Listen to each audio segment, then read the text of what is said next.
राखी का त्योहार कब शुरू हुआ यह कोई नहीं जानता, लेकिन भविष्य पुराण में वर्णन मिलता है कि देव और दानवों में जब युद्ध शुरू हुआ तब दानव हावी होते नजर आने लगे। भगवान इंद्र घबराकर बृहस्पति के पास गए। वहां बैठी इंद्र की पत्नी इंद्राणी सब सुन रही थी। उन्होंने रेशम का धागा मंत्रों की शक्ति से पवित्र करके अपने पति के हाथ पर बांध दिया। संयोग से वह श्रावण पूर्णिमा का दिन था। लोगों का विश्वास है कि इंद्र इस लड़ाई में इसी धागे की मंत्र शक्ति से ही विजयी हुए थे। उसी दिन से श्रावण पूर्णिमा के दिन यह धागा बांधने की प्रथा चली आ रही है। यह धागा धन, शक्ति, हर्ष और विजय देने में पूरी तरह समर्थ माना जाता है।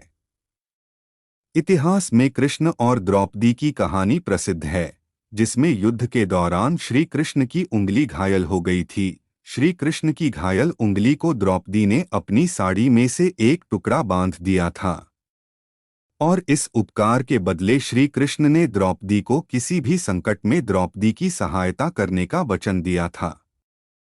स्कंद पुराण, पद्म पुराण और श्रीमद् भागवत में वामनावतार नामक कथा में रक्षाबंधन का प्रसंग मिलता है।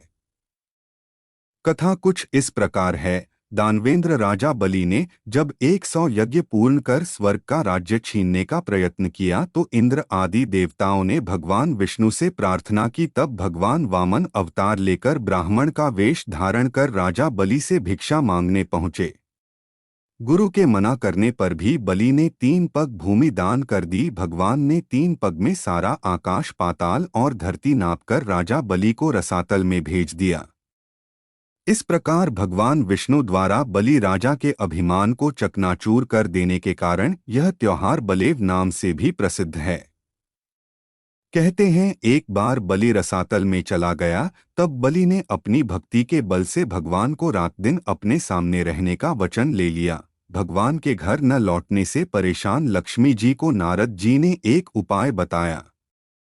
उस उपाय का पालन करते हुए लक्ष्मी जी ने राजा बलि के पास जाकर उसे रक्षाबंधन बांधकर अपना भाई बनाया और अपने पति भगवान विष्णु को अपने साथ ले आईं।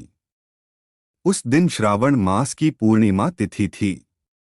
विष्णु पुराण के एक प्रसंग में कहा गया है कि श्रावण की पूर्णिमा के दिन भगवान विष्णु ने हयग्रीव के रूप में अवतार लेकर वेदों को ब्रह्मा के लिए फिर से प्राप्त किया था।